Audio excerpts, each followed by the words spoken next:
사도신경으로 신앙 고백하심으로 주일 오후 예배를 하나님께 올려드리도록 하겠습니다.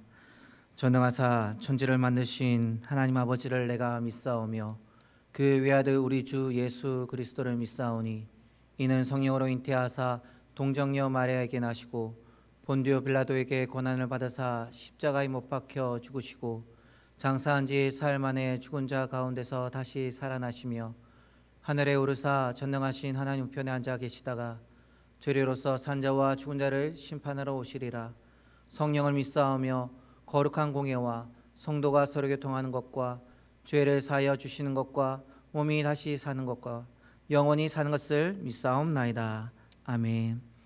찬송가 285장입니다. 285장 함께 찬양하도록 하겠습니다.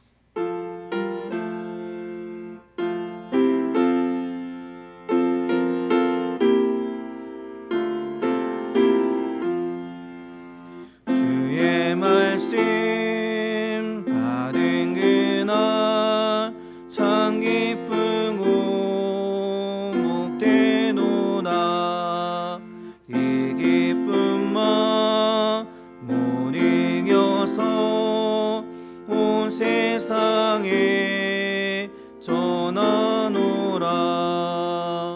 기쁜 날 기쁜 날 주 나의 죄 다시 쓴 날 늘 깨어서 기도하고 늘 기쁘게 살아가리.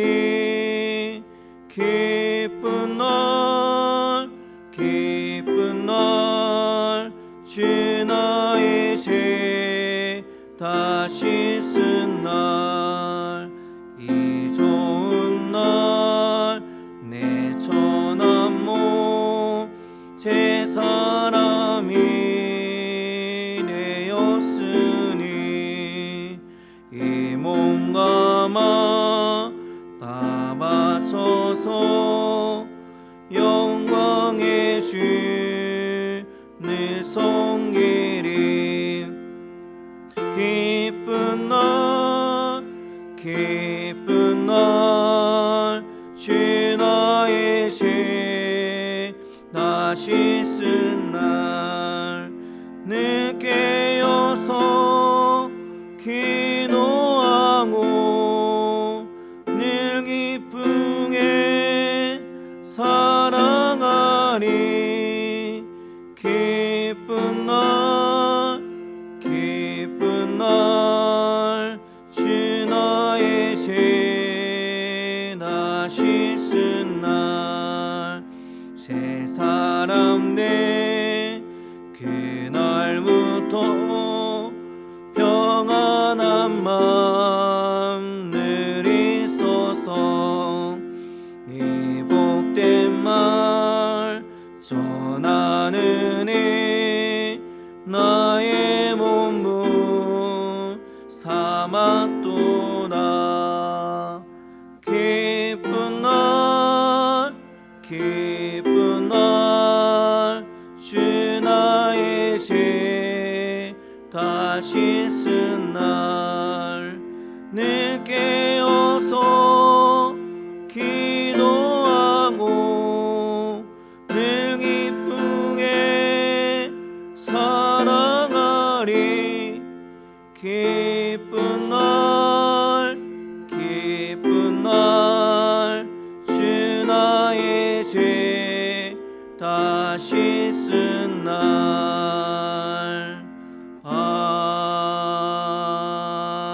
아멘.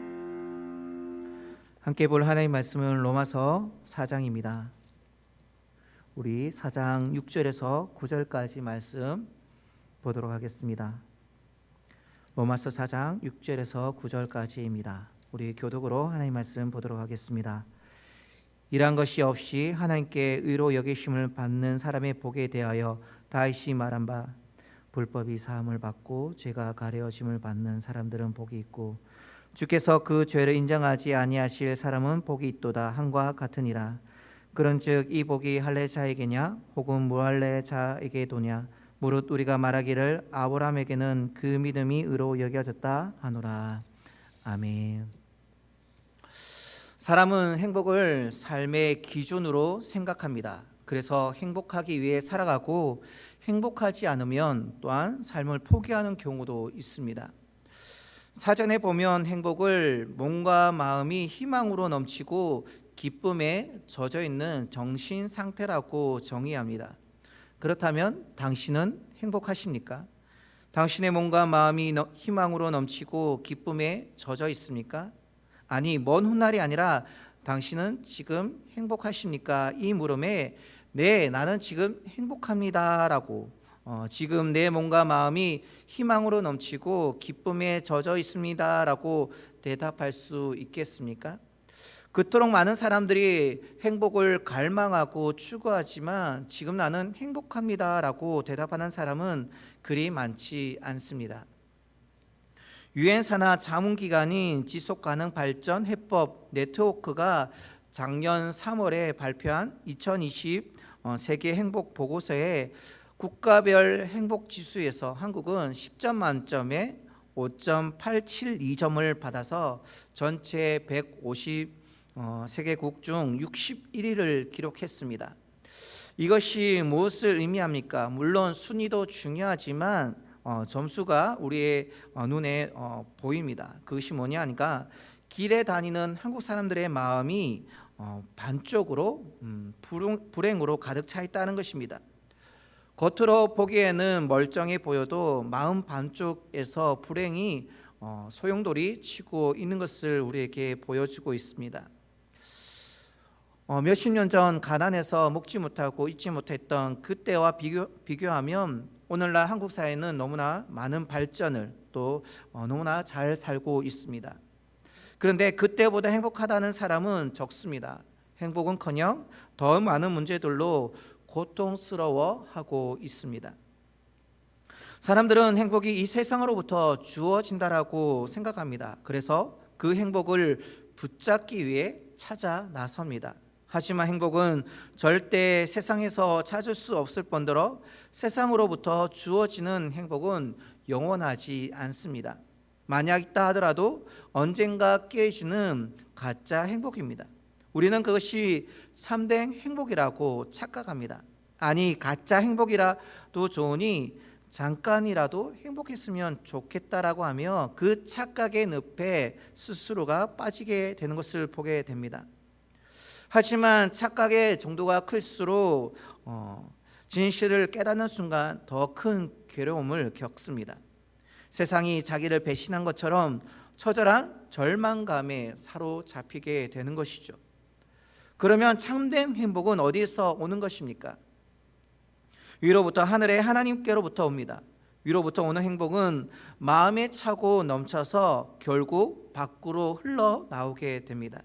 즉 행복은 옆으로부터 세상과의 관계에서 오는 것이 아니라 위로부터 하나님과의 관계 속에서 주어지는 것이죠. 오늘 본문 9절은 무엇이라고 말씀하고 있습니까? 그런즉 이 복이, 그냥 복이라고 말씀하지 않고 이 복이라고 오늘 말씀은 전하고 있습니다. 그러면 이 복이란 무엇을 말하고 있습니까? 6절과 8절에서 언급된 복을 우리에게 말씀하고 있습니다. 6절에서 일한 것이 없이 하나님께 의로 여기심을 받는 사람의 복이라고 말씀하고 있습니다. 이것은 자신의 공로가 없어도 죄인임에도 불구하고 하나님께서 전적으로 의롭다 여겨주셔서 단절되었던, 죄로 인해서 끊어졌던 하나님과의 관계가 회복되는 복임을 의미합니다. 이 세상에서 정말 복된 사람은 하나님과의 관계가 회복된 사람입니다. 하나님과의 관계가 회복된 사람만이 이 세상에서 진정한 행복한 삶을 살 수 있습니다. 그 이유가 무엇입니까? 하나님과의 관계가 회복되면 죄의 문제가 해결되기 때문에 그렇습니다. 세상 사람들뿐만 아니라 그리스도인들 중에서도 죄를 관념적으로 생각하거나 추상적인 이론으로 바라보는 분이 많습니다. 그러나 성경은 죄를 어떤 관념이나 이론이 아니라 살아 움직이는 실제로서의 힘, 즉 권세로 우리에게 설명하고 있습니다. 이런 까닭에 바울은 로마서 7장 23절 내 지체 속에서 다른 한 법이 내 마음의 법과 싸워 내 지체 속에 있는 죄의 법으로 나를 사로잡는 것을 보는도다에서 자신의 지체 속에 있는 죄의 법에 자신이 사로잡힘을 보며 한탄하고 있는 것을 보게 됩니다. 즉 죄는 우리를 사로잡고 얽어매고 속박할 수 있는 권세를 지니고 있습니다. 그렇다면 죄가 우리를 어떻게 속박하고 있습니까? 죄는 우리로 하여금 죄의식을 갖지 않게 합니다. 전혀 죄를 죄로 인식하지 못하게 하는 것이죠. 죄의 심각성을 흐려놓습니다. 그래서 세월이 흐르면서 바늘도둑이 소도둑되듯이 죄에 대한 면역성이 길러져서 나중에는 죄를 즐기게 되는 것이죠. 이렇게 죄에 대해서 무딘 삶을 살다가 스스로 파멸하게 만듭니다. 또한 죄의식의 노예가 되게 합니다. 아무리 죄의식이 없는 사람이라도 급박한 상황이 되면 본능적으로 죄의식을 갖기 마련입니다. 갑자기 벼락이 내리치면 대개 두려움을 느끼게 됩니다. 이 두려움은 단순히 죽음에 대한 두려움뿐만 아니라 심판에 대한 두려움까지 포함합니다. 죄의 권세가 사람들로 하여금 죄의식의 노예가 되게 한다는 것은 우리의 살아가는 평소의 삶 속에서도 아무것도 못할 정도로 심판에 대한 두려움으로 떨게 만드는 것입니다. 그래서 어떤 사람은 자신이 지은 죄에 대한 중압감으로 인해서 극단적인 선택을 하거나 폐인의 삶을 살아가기도 합니다. 그런데 심판주이신 하나님께서 말씀하시기를 우리의 죄를 도말하여 기억조차 하지 않으리라고 하셨습니다. 동이 성에서 먼 것 같이 우리의 죄를 멀리 옮기셨다라고 말씀하고 계십니다. 또 우리의 죄가 지능같이 붉을지라도 양털같이 희게 되리라고 하셨습니다. 우리가 믿음으로 하나님을 믿음으로 하나님과의 관계가 회복되면 죄의식에서 자유함을 얻을 뿐만 아니라 말씀에 대한 깨달음과 양심의 찔림을 통해서 죄의 유혹에도 빠지지 않게 되는 것입니다.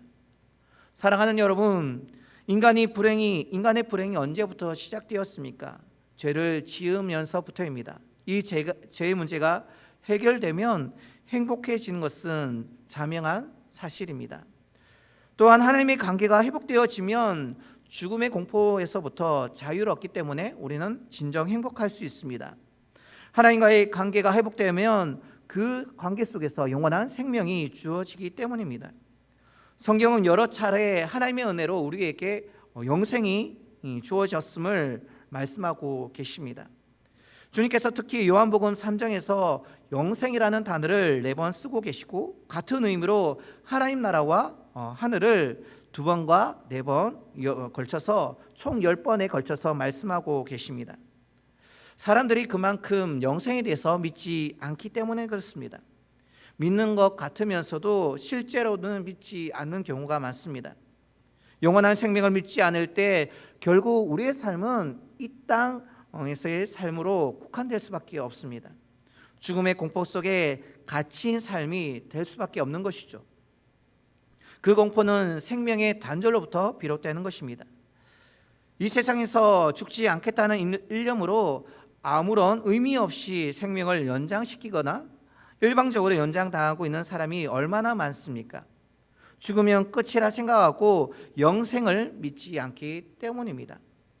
일반적으로 사람들이 밤에 잠자리에 들어 잠을 청할 수 있는 것은 의식하지 않아도 한 가지 믿음이 있기 때문입니다. 무엇입니까? 내일 다시 일어날 수 있다라는 믿음입니다. 만일 내일이 없다면 다시 일어날 수 없다고 여긴다면 그 사람은 절대로 잠이 들 수 없습니다.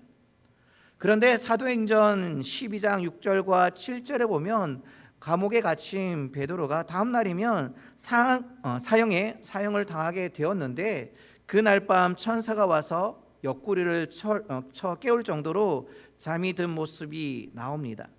이처럼 우리는 죽음을 두려움 없이 담담하게, 아니 오히려 기쁨으로 받아들일 수 있으십니까? 그리스도인이라면 그럴 수 있어야 하는 이유가 바로 영원한 생명이 있기 때문에, 그 생명을 믿기 때문입니다. 믿는 순간부터 우리는 실제적으로 영원한 생명으로 들어가기 때문입니다. 이 사실을 절실히 느낄 수 있는 현장이 있습니다. 바로 병원입니다. 육신의 생명이 끝나면 마지막이라고 생각하는 분들은 그 마지막 호흡을 놓치지 않고 붙잡기 위해 안간힘을 쓰며 몸부림칩니다. 영원한 사망으로 어둠이 그를 덮치고 있기에 그 표정이 두려움으로 가득 차 있습니다. 하지만 영원한 생명 대신 예수 그리스도를 믿고 마지막을 준비하는 분들은 표정이 다릅니다. 비록 병든 몸으로 누운 병상이지만 평소 천국의 소망을 가지고 계신 분들의 표정은 더 좋습니다. 천국에 입성하는 기쁨의 얼굴에 드러날 수밖에 없기 때문에 그렇습니다. 주님을 믿는 모든 사람에게 주어지는 죽음은 어떤 형태의 죽음이든지 바로 은총입니다. 이 관문을 통과하면 주님이 기다리고 계시는, 주님이 함께 하실 영생이 시작되기 때문에 그렇습니다. 단순히 생명이 끝나는 죽음만을 생각하면 끔찍하지만 나그네 인생으로 잠시 집을 나섰다가 본향인 천국으로 되돌아간다고 생각하면 그 죽음의 의미가 달라지게 되는 것이죠. 죄로 인해 인간의 삶 속에 죽음이 들어옴으로써 불행이 시작되었다고 한다면 인간에게 영원한 생명이 주어짐으로 행복이 시작됩니다.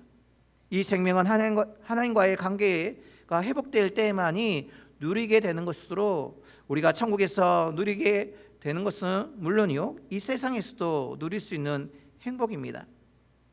마지막으로 하나님과의 관계가 회복되어지면 하나님이 함께 하심을 경험하기 때문에 우리는 행복을 누릴 수가 있습니다.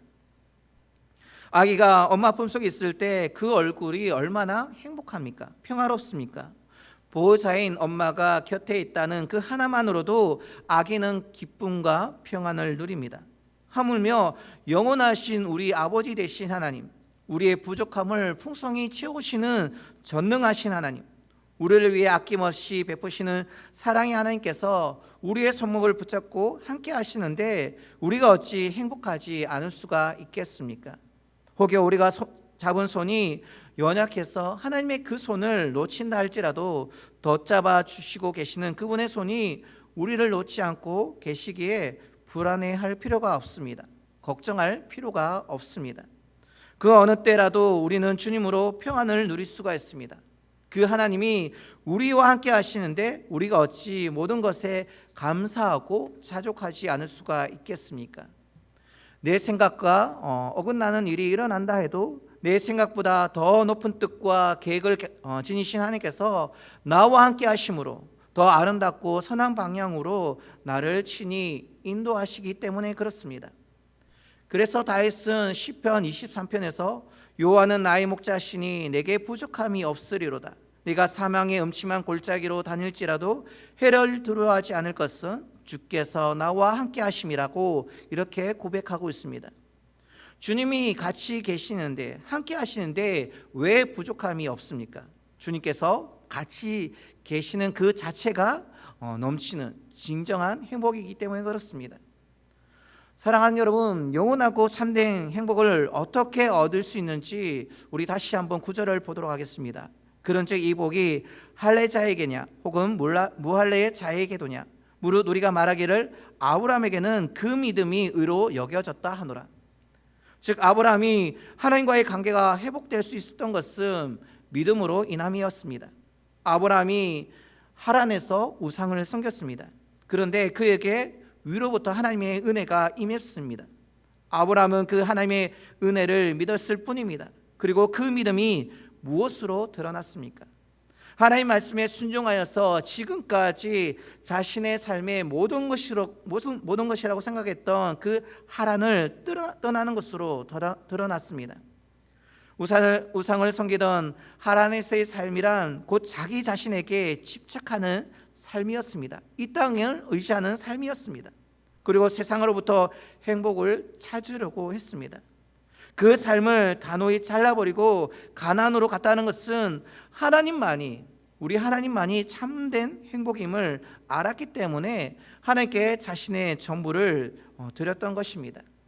하나님께서는 그런 아브라함을 의인이자 영원한 믿음의 조상으로 세워주셨습니다.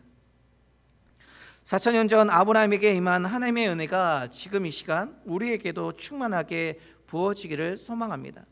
우리를 사로잡고 얽어매고 속박했던 죄로부터의 자유함의 은혜와 죽음의 공포로부터 벗어난 영원한 생명의 은혜, 그리고 단절되었던 관계가 회복되는 하나님께서 늘 함께 하시는 임마누엘의 그 은혜를 우리가 믿는 일만 남았습니다. 세상으로부터 얻게 되는 것이 우리의 문제를 해결해 준다라고 하는 그 하란의 이 땅에서의 사고방식을 끊어버리는 저와 여러분 되시기 바랍니다. 오직 하나님께 모든 것을 의탁하고 나아갈 때 우리의 삶은 하나님의 은혜로 채워지게 될 것입니다. 하나님의 도구로 쓰임받을 뿐만 아니라 하나님께서 책임져 주시는 그런 영원한 행복으로 가득 채워질 것입니다. 그런 하나님의 은혜와 행복이 가득 참으로 말미암아 하나님께 영광 돌릴 뿐만 아니라 그 함께 하신 하나님의 삶을 많은 사람들에게 증거함으로 말미암아 이 한 해 복된 하나님께 영광 돌릴 수 있는 우리의 삶이 되시기를 주님의 이름으로 축원드립니다.